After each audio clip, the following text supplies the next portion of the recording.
Steps 5 through 9, I guess we'll call it. Yeah, I don't really know how far we've come, but totally arbitrary at this point. Alex is supervising, trying to pick up tasty morsels off the ground.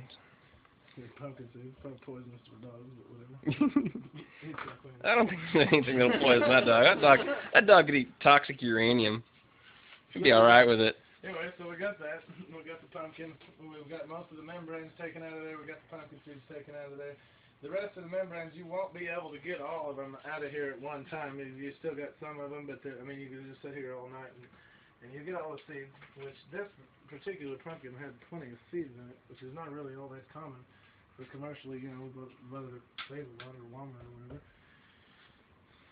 We'll just take this right here and I'll just. Food Depot. You don't know where it came from.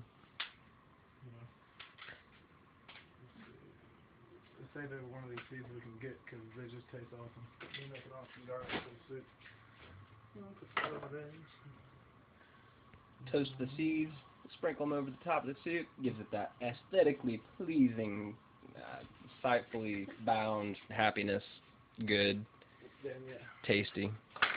Then, what you want to do is you want to just take this fucking knife, cut it right here in half, cut it right here in half again. Just like a lot of people maybe have cleaned watermelons, different things, or cantaloupe, it's really the same technique to do that with. It's harder to do with a small one, but I think we'll make it out alright. I think a boning knife, like what's normally used to clean meat, you can use that to scrape the rest of the membrane out of there.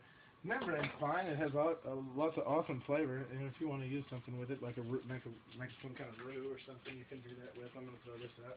And a little membrane doesn't bother you like at all in the soup. However, the problem with it is you've got, if you leave too much of the membrane, it adds a funny texture. And you've got little stringy stuff in your soup, which doesn't really look good. It's mostly for aesthetics. Anyway, we'll carve all that. And the narrower of the wedges that you get, the easier it makes it to clean later on. Basically, what you want to do is, now that you've got your little peel here, is you just cut right along the peel, just like if you were cleaning a cantaloupe or a watermelon or something like that. And that way you've got your rind here. Like when you cut your rind off. And you can save this and you can make a pumpkin stock, or you can do different things with it. I'm probably just going to throw it away. But there's a lot of things you can do with it. Pumpkin is really one of the most underrated squash of all time. Like there's so many things you can do with pumpkin. Right now, if you were to take a bite into this, not really any use to anybody. It's tough, it's hard, and it tastes like squash, like a raw squash. Once you boil it, you roast it, it really brings out a lot of the flavor. And you get this sweetness that you don't get from other squash. Thus far, the steps of making pumpkin stew. We'll be back in a few. Damn. Oh hell, but fuck yeah.